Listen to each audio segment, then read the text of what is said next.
Chers internautes, chers téléspectateurs, bonjour, bienvenue dans un numéro Voyance Live spécial pleine lune.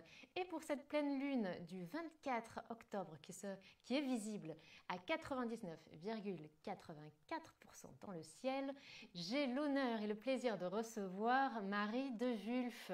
Marie de Wulf qui est une astrologue réputée, déjà vue à la télé dans de nombreuses émissions comme Idée Astro 100% Voyance ou encore Rêvez-vous. Bonjour Marie, comment vas-tu ? Bonjour Émilie et bonjour à vous toutes et à vous tous. Eh bien écoute, je vais très bien malgré la nouvelle lune prochaine, je vais très bien. Bon, eh ben, tu nous en diras plus très vite. En Oui, attendant, donc, ce qui est magique avec cette émission, c'est que finalement, on l'a fait ensemble. Alors, si vous avez des questions concernant la pleine lune, des suggestions, des remarques, que sais-je, donc n'hésitez pas à venir nous rejoindre sur le live et à poser vos questions ou commentaires pendant le direct sous la vidéo. Voilà, et nous nous ferons plaisir d'y répondre, donc soit cette fois-ci, soit lors d'un prochain numéro. Pour les téléspectateurs qui nous regardent, n'hésitez pas donc à vous rendre sur la page Facebook pour assister au live et pouvoir commenter surtout. Très bien. Alors, tout de suite, nous allons démarrer avec toi, Marie, pour mieux comprendre cette oui. pleine lune. Alors, je crois savoir que tu as fait un thème astral, peut-être. Et que peux-tu nous dire sur la pleine lune? Qu'est-ce que c'est et quelles sont ses influences ce mois-ci? Alors oui, j'ai fait le thème du jour et du moment de la pleine lune, n'est-ce pas? Donc bien sûr, comme c'est une pleine lune, elle est juste en face du soleil, donc tout à fait en opposition, mais elle est accompagnée dans cette période, en tout cas cette fois-ci, elle est accompagnée de la planète Uranus. Donc il y a une parfaite, après quelques secondes, quelques minutes secondes, de parfaite conjonction avec la planète Uranus. Alors, on sait déjà que la Lune est assez lunatique, n'est-ce pas? Donc, elle est assez changeante, puisqu'elle a ses phases et puis elle change. Mais c'est vrai que quand elle est en pleine Lune, elle met quand même plus en évidence les choses.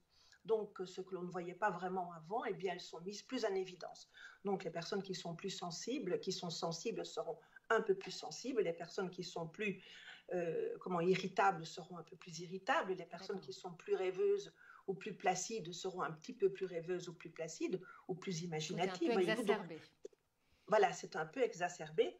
Quand on approche la planète Uranus, qui est une planète excessivement, c'est la planète qui était à l'origine, enfin qui a coïncidé avec la révolution industrielle, donc elle est assez révolutionnaire, donc elle met un petit peu un coup de pied dans la fourmilière. Donc ça peut encore plus exacerber, mais plutôt du côté de la sensibilité, sensibilité qui devient de la sensiblerie, hein, de l'irritabilité qui peut quelquefois devenir de l'agressivité, voyez-vous. Mais ça, c'est Oui. toujours un petit peu aussi fonction de tout ce qui est meublé dans le thème. Ce n'est pas, là, je donne des mots-clés comme ça, mais après, ces mots-clés sont un peu modulés par rapport à tout ce qui se passe d'autre dans le thème. Hmm. Alors, c'est vrai que dans cette nouvelle lune, dans cette pleine lune, pardon, certains signes sont beaucoup plus aspectés, sont beaucoup plus Ah, alors sensibles quels à ça. sont-ils Et là, justement? voilà, je parlerai des premiers décans, des signes. Pour les autres décans, ces effets sont un peu atténués. Donc, il y a le premier décan du taureau, dans lequel la pleine lune se fait, n'est-ce pas? D'accord. Face au premier décan du scorpion, qui est juste en face, n'est-ce pas? Donc voilà, on est plus là dans la mise en évidence des qualités et puis on va dire, des talons d'Achille ou en tout cas des petites choses moins agréables du scorpion, n'est-ce pas? Donc c'est mis Mhm. plus en évidence. Et puis il y a des aspects aussi qui se forment avec Saturne, qui lui est tout à fait en Capricorne. Donc lui qui va un peu, si tu veux, restructurer, recadrer. Donc une personne qui part un petit peu dans l'extravagance au moment c'est aspecté par ça, peut à côté de ça être beaucoup mieux cadré, beaucoup mieux D'accord. limité dans son extravagance. Parce que j'ai oublié un mot aussi là-dedans, c'est extravagance. Et alors, il y a aussi quelque chose de très intéressant, mais ça se passe aussi un petit peu à cause justement de ce phénomène astronomique de pleine lune. Hein. Il y a aussi un aspect au nœud lunaire. Donc, il faut voir aussi à ce moment-là comment ça se passe au niveau des nœuds lunaires dans le thème d'une personne. Et Très bien. le nœud lunaire, c'est la relation solilunaire qu'il y a entre les deux qui sont calculés, mais je vais pas tout expliquer Tout à comme ça fait. parce que là, on en a pour la journée. Hein. Donc voilà, Voilà, donc le côté Saturne peut être donc une irritabilité du côté saturnien, donc dans les premiers décans plus particulièrement, mais plus mesurée, plus posée, plus mesurée, plus contenue aussi, ce qui n'est pas nécessairement toujours une bonne chose parce que quand on contient à un moment donné, voilà, ça peut aussi exploser. Voilà, ce sont pour les signes plus particulièrement touchés dans cette nouvelle lune qui arrive. Donc, si on avait des conseils à donner finalement, c'est d'essayer voilà, de ne pas faire trop d'étincelles puisqu'on sait qu'on peut démarrer au quart de tour et donc engendrer des situations un petit peu, voilà, pas très confortables, on va dire. Voilà. Et puis pour les signes qui, pour le coup, ont plus l'habitude voilà, de déborder, là, ils devraient être un petit peu apaisés. Donc, c'est bien ça. Non, et pour un petit peu se contenir comme ça, rien de tel que quelques respirations. Tout à fait. Il est important de bien respirer. Inspire, expire, en profondeur, en douceur. Ça va passer. La pleine lune bientôt sera passée. Donc voilà, on prend un peu son mal en patience. Ça pose de l'intérieur et ça permet alors à ce moment-là d'être tous aussi productifs parce que c'est aussi très imaginatif, très, très créatif, une nouvelle lune comme ça. Une pleine lune comme ça, pardon, excuse-moi si je suis un petit peu partie, donc j'ai un petit peu accroché dessus. Hein, donc c'est très, très, très aussi imaginatif et créatif aussi, parce qu'on a des étincelles, parce que ces étincelles viennent aussi, j'ai des idées 100 000 à la seconde. Quoi. Donc on peut fuser un petit peu dans tous les sens, et ça aussi, ça peut quelquefois agacer son entourage. D'accord. Et alors, il me semble savoir que tu avais des conseils jardinage pour la pleine lune. Que peux-tu nous en dire? Oui. Alors, c'est vrai qu'au niveau de la pleine lune, comme ça, il y a toute une mythologie populaire autour de ça, qui dit ceci, qui dit cela, et patati et patata. Mais je vais quand même en référer à l'expérience de mon père, qui aimait son jardin et qui jardinait bien. Et vraiment, c'était une passion pour lui, son jardin. Et bien, il tenait compte justement de ces phases lunaires. Par exemple, quand il voulait semer, eh bien, il faisait toujours ses semis à la lune montante, donc de la nouvelle lune vers la pleine lune. Mais quand il voulait soit bouturer, soit repiquer, eh bien, il les faisait dans la lune descendante, donc de la pleine lune à la nouvelle lune. Ouais, vous savez maintenant ce qu'il vous reste à faire ce week-end. Voilà, c'est une question de sève qui monte et qui descend. D'accord. Eh bien, merci beaucoup Marie pour ces précisions. Alors dans quelques instants, nous allons répondre à l'interrogation d'une internaute qui nous a laissé un petit message. Mais avant tout cela, je vais me permettre de rappeler que Marie Desvulf, notre astrologue, est joignable hors antenne pour une consultation privée en toute confidentialité et par téléphone au numéro qui s'affiche en ce moment même en bas de votre écran, le 01 75 75 40 42. Si vous ne nous avez jamais appelé, vous bénéficiez de l'offre découverte exceptionnelle de 10 minutes de consultation gratuite, puis 3 € la minute sur notre sélection de voyants, donc 01 75 75 40 42. Vous appelez à ce numéro au prix d'un appel local et un téléconseiller vous guidera dans votre choix avant la mise en relation avec votre voyant. Voilà pour les petites informations. Alors, il s'agit d'une question d'Aurélie qui nous a envoyé ce petit message sur Facebook concernant la lune et son sommeil, car visiblement, Aurélie peine à trouver le sommeil lors des nuits de pleine lune. Alors, nous nous sommes renseignés, car il y a en effet plusieurs études qui parlent du sujet, et notamment donc, des influences de l'astre sur la qualité du sommeil. Et alors, il faut savoir qu'il a été observé, d'après plusieurs études, une diminution du temps de sommeil de 25 minutes. Et en plus de cela, une sensibilité au bruit, donc qui en plus de ça, nuit déjà à la qualité du sommeil. Donc, vous voyez, c'est pas gagné. Et le temps d'éveil, lui, est plus long. Donc, évidemment, une mauvaise nuit, un temps d'éveil plus long, on n'est pas... Voilà, des études le prouvent. Donc déjà, on est sur la bonne piste. Alors, des études le prouvent, mais il y a plusieurs hypothèses, parce que là, de ce côté-là, c'est pas très clair. Donc, je vais vous dire ce que j'ai trouvé, et puis après, Marie, tu nous donneras peut-être ton avis et peut-être quelques conseils. Oui, bien sûr, bien sûr, bien sûr. Alors, dans les hypothèses, on évoque notamment la modification du champ électromagnétique, l'attraction gravitationnelle, les nuits de pleine lune, qui pourrait venir perturber tout ça, un rythme circalunaire également, donc qui correspondrait à un rythme biologique que nous avons en nous. Ça a été observé chez les espèces marines, par exemple. Et voilà, nous pourrions tout à fait comme eux réagir de cette manière-là, donc dans un cycle de 29 jours et demi. Et on sait que voilà, les nuits de pleine lune nous troubleraient. Également, une hypothèse concernant la sécrétion hormonale Et à ce sujet-là, donc une autre étude a été faite sur 33 participants et il a été constaté que le taux de mélatonine décroît lors des nuits de pleine lune, donc ce qui pourrait effectivement ralentir le temps d'endormissement, donc ce qui pourrait effectuer voilà, certaines difficultés à trouver le sommeil pendant ces nuits-là. Donc vous voyez, voilà, il y a des études qui prouvent qu'il se passe réellement quelque chose, des hypothèses. Je ne sais pas ce que vous en pensez, si vous avez constaté des choses différentes ou similaires, n'hésitez pas à nous les commenter. Et toi, Marie, que peux-tu nous en dire? Quel est ton avis sur la question? Et aurais-tu un petit conseil à nous prodiguer? Mais je suis tout à fait d'accord avec ces études parce qu'elles sont d'abord très sérieuses et c'est vrai qu'elles sont modernes parce que les croyances populaires par rapport à la Lune, ben oui, avant c'était, on ne voyait que on s'éclairait seulement à la bougie, puis après l'éclairage très faible. Maintenant l'éclairage il est très violent parce que on peut aussi s'éclairer tout à fait artificiellement et vivre des pleines lunes quelque part rien qu'avec l'éclairage artificiel, ce qui n'est pas mieux que la pleine lune par exemple. Dormir avec un éclairage équivaut à un truc de pleine lune. Donc voilà, le sommeil n'est jamais aussi bon que quand il fait sombre pour justement donner au corps le repos dont il a besoin.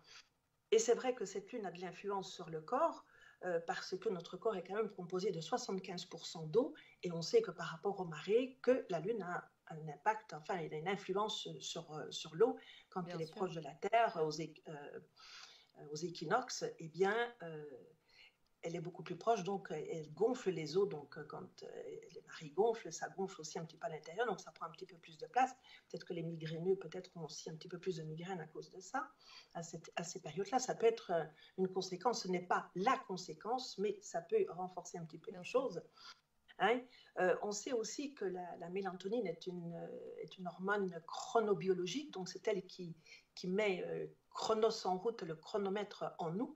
Donc c'est vrai que comme cette hormone est un peu perturbée, justement par la lumière, eh bien évidemment notre chronomètre intérieur, eh bien aussi, un petit peu déréglé. Il est un petit peu il peut un peu dans la choucroute. Sur un autre fuseau, on ne sait pas. Tout ça, ce sont vraiment des études très très sérieuses qui ont été faites et qui ont été faites à plusieurs endroits dans la planète. Hein. Donc ce n'est pas que dans un seul endroit où les choses se font parce qu'il y a de vraies études, tout ça.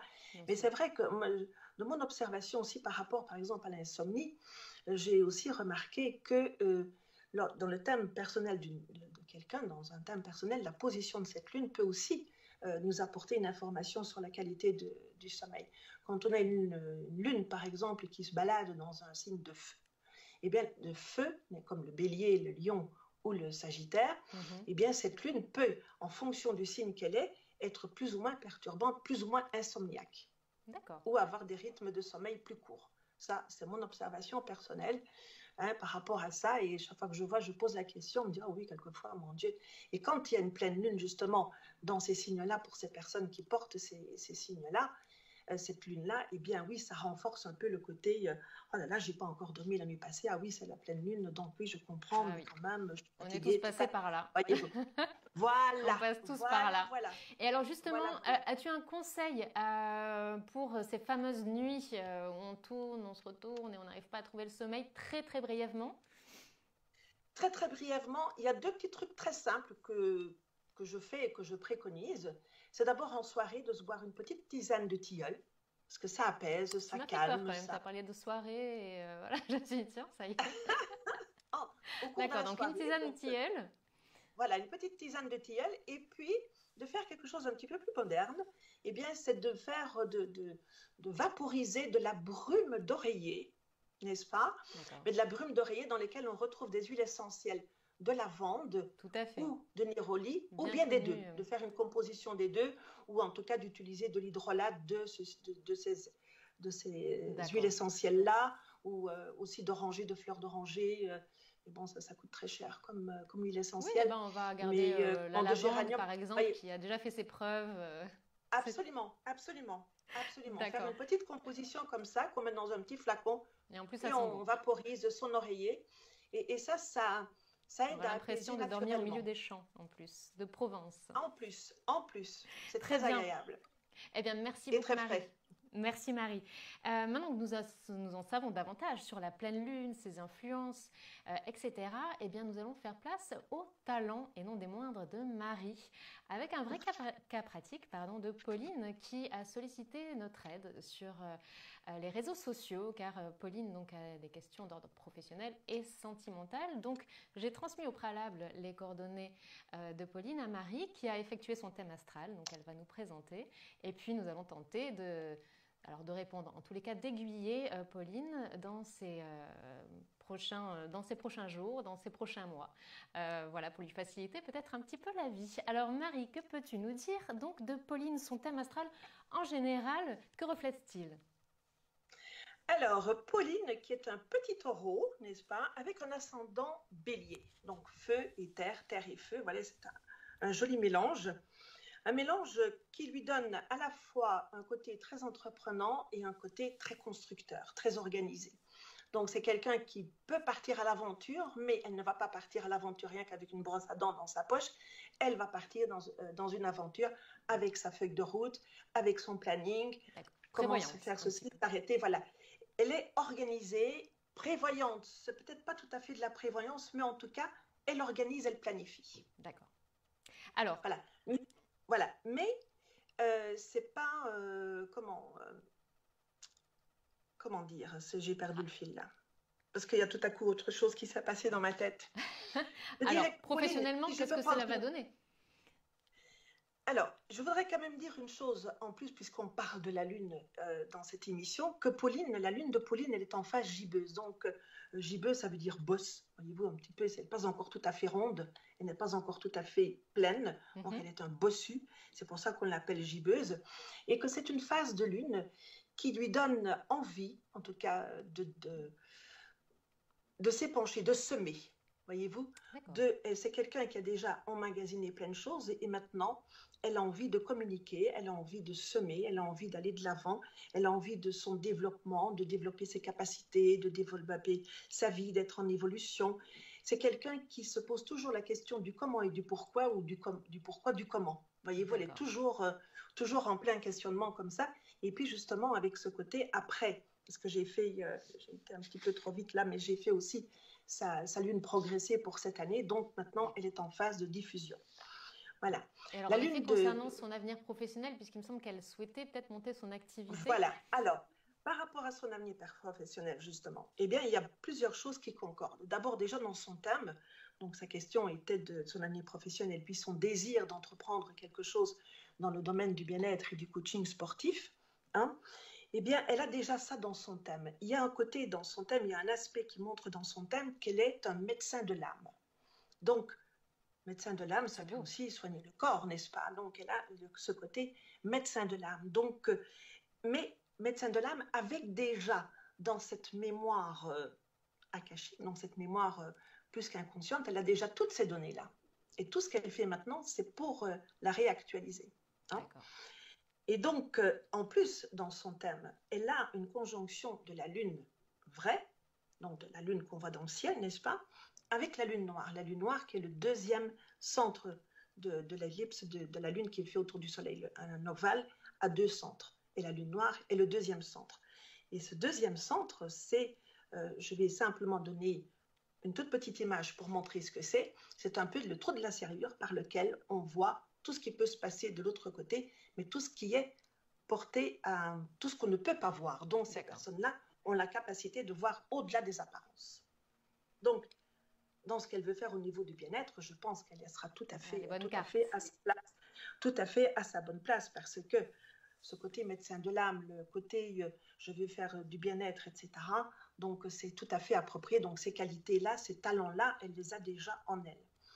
En plus, quand on voit au niveau de l'évolution son thème, elle est justement en train d'évoluer, de passer d'un état vers un autre. Donc, il y a toute une phase pendant les 2 à 3 ans qui viennent où il va y avoir un basculement qui va se faire pour elle. Donc, elle va s'affirmer de plus en plus, elle va de plus en plus avoir confiance en elle, s'affirmer de plus en plus, être de plus en plus consciente de ses capacités et talents et de vouloir les explorer et de vouloir les exploiter. Donc, moi, je lui conseillerais quand même, par rapport à ce changement qu'elle veut faire, de ne pas le faire de but en blanc, mais de le faire progressivement. Voilà, un petit peu style vase communicant. Très bien. Déjà de commencer, voyez-vous, mais de le faire en doublon, parce que dans son thème, elle a la capacité de faire les choses en double. Donc, elle peut tout à fait mener 2 projets de front. D'accord. Ça, elle sait organiser. Elle sait organiser, donc elle peut tout à fait organiser ça. Donc, elle peut faire les 2 choses en même temps. Donc, de continuer son travail actuel, parce qu'on voit aussi une stabilité au niveau du travail, mais à côté de ça, déjà commencer, voilà, doucement, doucement. Quand ça prendra plus d'importance du côté où elle veut aller, elle diminue progressivement son travail alimentaire, on va l'appeler comme ça maintenant, hein, son travail alimentaire, pour aller de plus en plus de l'autre côté. Ailes. Voilà, et à un moment donné, faire son basculement de l'autre côté. Parallèlement à ça, dans sa vie personnelle, qui était la deuxième question de Pauline. Voilà, donc il semblait qu'elle était en couple, c'est ça, hein, voilà. Oui, c'est ça, elle est en couple. Donc, parallèlement à ça, c'est vrai qu'au niveau de son couple, là, il y a aussi une image qui montre une remise en question du couple. Il y a une crise. Mais forcément, qui n'en a pas. Si elle... qui n'en a pas. Qui n'en a pas. Plus elle va prendre de l'ampleur, plus l'autre va devoir renégocier sa place. Bien sûr, tout à fait. Si on avait un petit peu la date de naissance de la personne, on pourrait voir un petit peu les dispositions planétaires de son thème à lui dans son thème à elle. Et on pourrait l'objet d'une autre émission. Voilà, on pourrait être plus pertinent, plus complet au niveau de la réponse, mais déjà, dire que son couple va être en crise, ça oui, c'est déjà inscrit. Mais attention, qui dit crise ne veut pas nécessairement dire rupture. Tout à fait. Peut-être de réinstaurer des petits principes, réinstaurer des bases sur d'autres de nouveaux paramètres, on va dire. Voilà. Et ça, c'est quelque chose qui est ici dans les 2 à 3 ans qui viennent. Donc, il faut que chacun retrouve sa place. Elle va en prendre plus parce que c'est quand même quelqu'un, dans un premier temps, qui est discret, donc elle va vouloir être plus en lumière. Donc, voilà, elle va prendre plus de place, l'autre en aura moins du coup.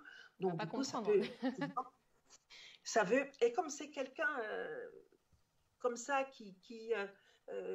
je dirais, qui aime bien un petit peu son confort, voyez-vous. Donc, ça, c'est comme ça, je dis ça comme ça, il faudra vérifier après. Hein, mais qui aime assez son confort, bon, ça peut effectivement le perturber. Et donc, voilà. Ça sera un autre mode de communication. Il faut changer le mode de communication. Il faut changer le rapport entre les 2 éléments du couple. Voilà, et puis après, les choses peuvent tout à fait continuer à perdurer. Si l'autre ne veut pas, n'accepte pas ces changements-là. Ah oui, là, c'est une autre question, mais après, voilà, il faut... C'est une autre question. C'est une autre question. Elle n'est pas d'aujourd'hui, elle n'est pas pour aujourd'hui, mais c'est vrai que, voilà. Donc, il faut bien savoir que quand on dit le couple est en crise, il ne faut pas nécessairement directement, aïe, aïe, aïe, aïe, on va se quitter. Crise, c'est crise. Rupture, c'est rupture. Hein? Tout à fait. Une crise, on communique, voilà, on se réconcilie, ça peut être aussi sympa. Mais voilà. Donc en résumé, pour Pauline, plutôt un avenir professionnel prometteur finalement, donc une stabilité actuelle, mais qui va lui permettre justement d'initier son nouveau projet dans lequel elle a un succès qui me semble écrit presque. Et en tous les cas. En tout cas. Oui, voilà. Et puis dans un cadre d'activité qui finalement est un peu une activité de prédilection, si j'ai bien compris, Marie. Tout à fait. Voilà. Elle va être sur ses propres rails à elle, donc sur son truc. Donc après, un succès, parfait. Il n'y a plus qu'à se réaliser et puis bien évidemment dans le succès de prendre sa place sur l'échiquier professionnel, sur l'échiquier du monde, donc de prendre sa juste place dans le monde. Et puis pour le domaine sentimental, bon, comme on va prendre plus de place, on essaie un petit peu de communiquer, de renégocier quelques petites choses avec son partenaire, on essaie un peu d'arrondir les angles et puis bon, une crise c'est une crise et voilà, et puis ça passe. Donc bon courage Pauline. Mais et puis elle a un côté très diplomate, hein. Elle a un côté très diplomate, hein, Pauline, donc elle peut effectivement ce qu'elle doit éviter de faire maintenant, puisque d'un côté on la pousse en avant, c'est qu'elle ne fasse de la rétention et qu'elle refuse cette poussée en avant. Parce qu'alors là, elle serait en conflit avec elle-même. Elle serait en conflit avec elle-même. Tout à fait. Eh bien, merci beaucoup Marie pour toutes ces précisions pour Pauline. N'hésitez pas à aller liker nos pages, je me permets de vous le rappeler. C'est très important, comme ça vous êtes tenus informés de tout, des nouvelles émissions, des prochains lives. Vous pouvez nous laisser vos avis, commentaires, suggestions pour les prochaines émissions. Marie, il ne me reste plus qu'à te dire un très grand merci pour cette émission. Ce fut un réel plaisir de faire cette émission avec toi, comme toujours. Je me permets de rappeler que Marie est disponible pour de la consultation privée, donc elle établit votre thème astral, comme elle vient de le faire là avec Pauline. Il vous suffit de composer le numéro qui s'affiche en ce moment même sur votre écran, le 01 75 75 40 42.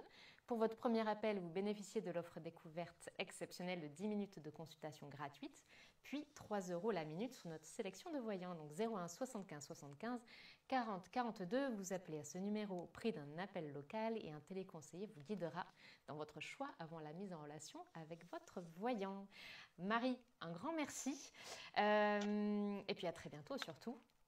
En attendant, écoute, merci aussi. Voilà. Pardon. Merci Marie. En attendant notre prochain rendez-vous avec la pleine lune qui aura lieu le 23 novembre, vous avez des rendez-vous avec les étoiles. En effet, donc la nuit du 12 novembre, vous pourrez observer une pluie d'étoiles filantes appelée les Taurides du Nord. Alors Tauride, rien à voir avec Tauride, mais plutôt de la constellation du Taureau, exactement. Puis le 18 novembre, ce sera le tour des Léonides où les plus chanceux pourront apercevoir jusqu'à 15 météorites par heure. C'est énorme, voilà, en espérant que le ciel soit dégagé. Le plus important, n'oubliez pas de faire un vœu, voilà, pour que tout cela puisse se réaliser. Merci à tous, chers publics, de nous avoir suivis nombreux. Et puis, dans un instant, la suite de vos programmes. À bientôt!